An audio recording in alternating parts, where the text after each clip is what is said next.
Do negative thoughts affect your health, your physical health?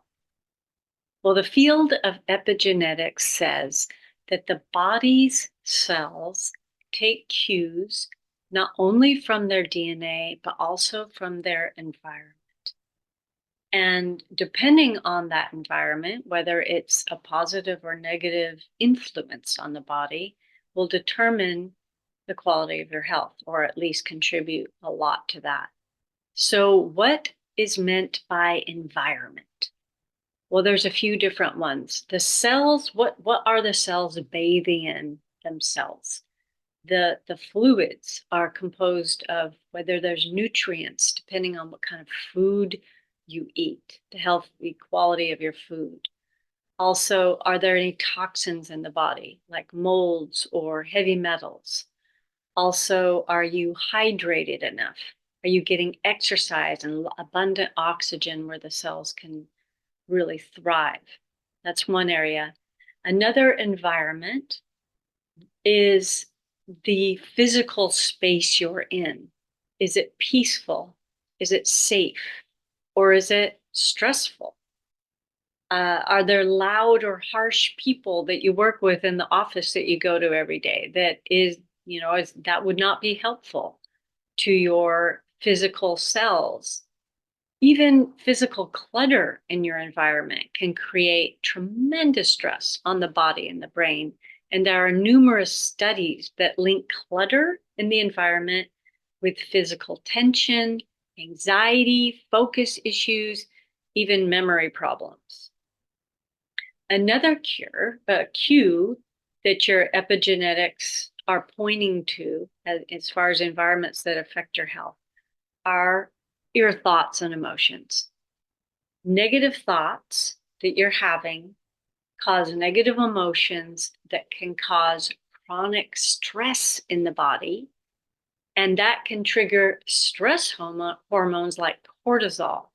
And these hormones affect literally the cells in your body on an epigenetic level. They can alter gene expression and potentially cause health problems over time. And these aren't just little things here and there. I'm talking about studies that link negative thinking as a contributor to heart disease, cancer, arthritis, and other things. So you can see how important it is for your physical health to, first of all, deloop negative thinking and also clean up the environment, the inner environment, your food and things, and your outer environment that you're in. Make sure it's safe and clean. Now, since your beliefs are negative thoughts that are repeated over and over and over until they become what we call beliefs or a program that gets put into your subconscious. That's what a belief basically ends up being. So you don't even really notice these beliefs anymore. Since that's the case, let's look at how your beliefs and your thoughts may possibly be affecting your health. So if you think about it, you are repeating your version of limiting, contracting beliefs and thoughts that are doing no favors to your happiness and what I'm saying to your bodies as well. You might look in the mirror in the morning, you're brushing your teeth and you're like, oh God, I'm so fat, or I'm so old, or look at these like new wrinkles I've got, or you're trying to exercise and you're like, oh my God, my arms are like flapping in the wind, whatever. And we start looking at our bodies really harshly, really harshly. Like if you had a friend that said that crap to you, you'd be like, no more, you're not coming in my house or in my world. We also say really harsh things just about ourselves. Like, I am just so rotten at this. I'm so untalented. I just might as well forget this whole dream. Or, God, I messed up again. I'm such an idiot. this mean stuff is being said in our head over and over and over. And we say, yeah, I remember all these other times I was such an idiot. I must be a real idiot. No wonder I was held back one grade in school or whatever it was. And these things keep coming back. We are living in this programmed reality that we are feeding them by these beliefs. Now, these are loops, right? These are loops, and they are affecting your mood, your confidence, and your physical body on an epigenetic level. And I want to tell you the beginning real quick of a story about my hip. For some last 2 years, I've been dealing with heavy duty grief I've never experienced before. And about a month after the first of a whole series of people died, suddenly my right hip was so painful, I could hardly walk. And I hike a lot. I walk every day, minimum 3 miles just around, but then I hike a lot longer than that. And I couldn't even walk a mile on flat, normal ground. It was so painful. I could hardly move in my apartment. So I did what I'm going to suggest you guys do with me here in a moment. And I'll tell you what came up. So we'll come back to that story in a minute. So, one of the most powerful things you can ever do to shift your life and your health also is to examine your beliefs. Now, remember, these are repeated thoughts that become repeated so often they become programs. We don't doubt, once these things become programs, beliefs, and they're stuck in the subconscious, we rarely examine them. We rarely ask, but is this 100% true? Are we just assuming that it's true? So, whose lens are we looking through when we're saying these beliefs? Now, when you connect these with your health, it can be confusing to discern which of these beliefs or programs, however you want to call it, are affecting that piece of the body. So let's see. Well, first of all, let me just say this. Think of a physical issue you're having. Maybe it's your eyesight's not where it used to be. Maybe you have a wart on your foot. Maybe your hair is thinning out. Maybe you have more wrinkles than you thought. Maybe you have extra 10 pounds you can't seem to get off. Maybe you have actual physical pain, like I did with that right hip, arthritis or something. Epstein-Barr, whatever it is, heart arrhythmias, whatever it is, think of that physical issue. And first realize your body is never, ever trying to harm you. It's never trying to give you a really harsh day. It's trying to communicate with you. So how do we find out what the body is saying, and specifically what belief it is reflecting back to us so that we notice what needs to be adjusted, at least in our thoughts? The best way to find that out is to ask the body directly. And I know for some that's going to sound really odd. They don't speak to their bodies. Other people are going to be like, yes, that's normal. So whichever end you're on, I just suggest that you try this with me. I can tell you your body is ready and willing to speak with you. It just might take a little practice because you and your body speak different languages. So here's how you do it. So let's do this process together.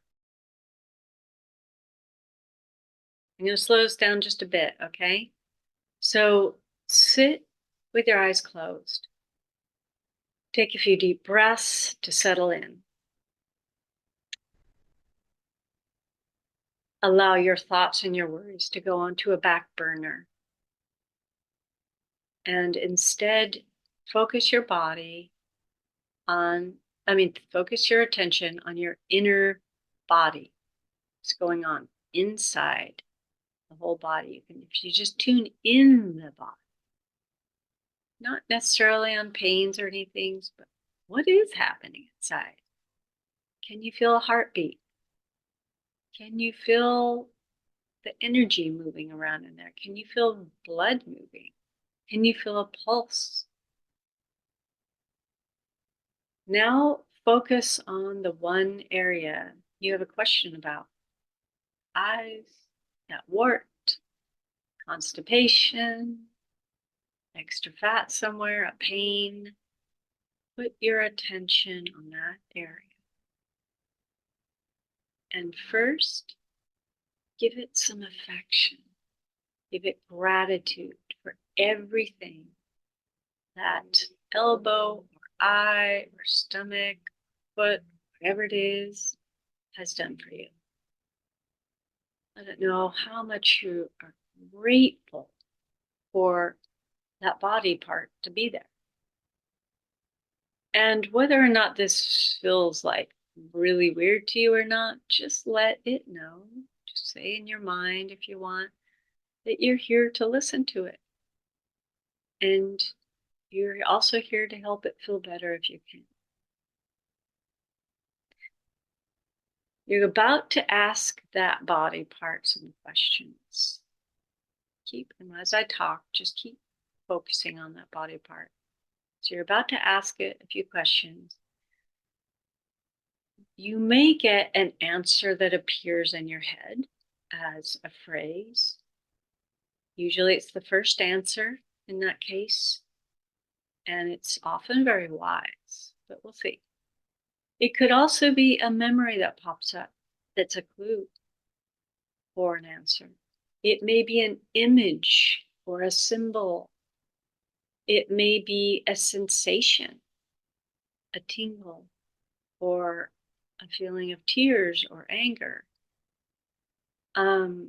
So just listen to whatever, and watch whatever comes up. So just relax and listen. And ask your body these questions. The first one is, what belief am I feeding you?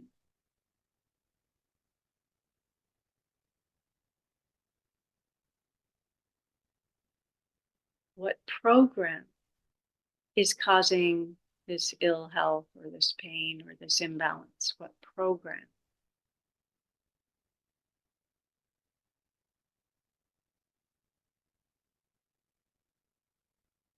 What belief are you reflecting back to me that I have been believing or saying?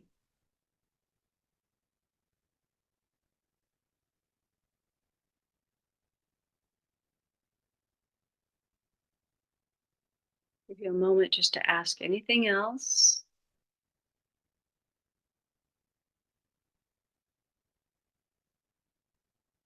Now thank that beautiful part of your body. Thank your whole body. Now, if you didn't, you can open your eyes when you're ready. And if you didn't, quote unquote, hear an answer, answers may come in different ways over the next day or two or three. Keep your eyes out for observing your dreams tonight. Song lyrics that pop in your head, chance conversations, billboards, comments people make, pieces from books, YouTube videos that come into your feed. Just notice if they connect at all with you. Like, does this make sense to what you were asking your body today? It might come up in different ways. Now, for those of you who got answers now or will, I would love to hear some of your comments. First of all, if you received an answer during this mini meditation, did it make sense? So please write some comments below. I would love that. I am going to finish my story about my hip, and then I have a few other things, important things to say. So I did this process on my right hip, and I asked these questions, and this is what I got. I can't move forward without this person in my life. I can't move forward. Literally, I couldn't move forward with the pain in my hip, with this person who had died being no longer in my life. That was massive. It's one thing to feel that way emotionally, it's another to tell your body that. I mean, to say it so much that your body says, oh, okay, I guess we're not moving forward anymore. So it's trying to tell me this back. So I needed to do work on that statement and realize my life is continuing.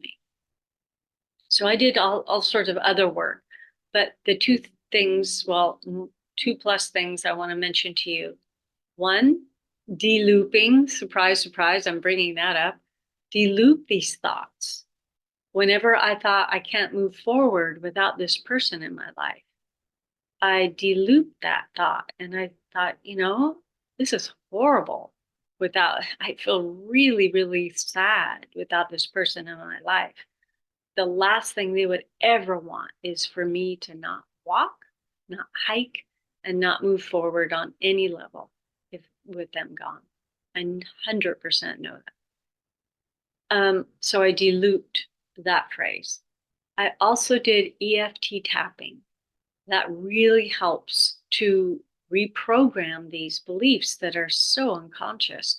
And even if you don't get any answer to what you asked your body, you can do tapping about an unconscious belief or program and start removing it. And there are amazing practitioners on YouTube. You just got to find the one that works the best for you. One thing I didn't mention is that the pain was so bad, I went and got my both hips x-rayed, and it came back there was not anything wrong with my hips.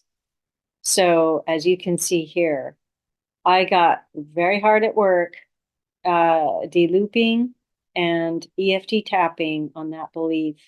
And very shortly, here I am hiking like crazy all over again. It was under a month before I was hiking again. And that was after several months of hardly walking. So this is truly amazing. The body responds. Also, remember how we talked at the beginning, how epigenetics, the idea of epigenetics causing negative effects on our bodies, on our cells. Well, two of those categories, the thoughts and emotions and the physical environment, are involved in a 30-day declutter, de-loop challenge I'm about to host. There's information and the date we start. All that is listed in the description below this video, and I really hope you join us, because not only is it going to be really fun and invigorating, but you will start removing some of the stuff that's getting in the way of your physical health. So I hope you join us. And I just want to end by saying your body, my body, all of our bodies are so incredibly brilliant. And they really, really want us to feel good. They really want to communicate with us. So just remember, it's like a pet. You speaking two different languages. So listen to your body and lead with love. Thanks for watching.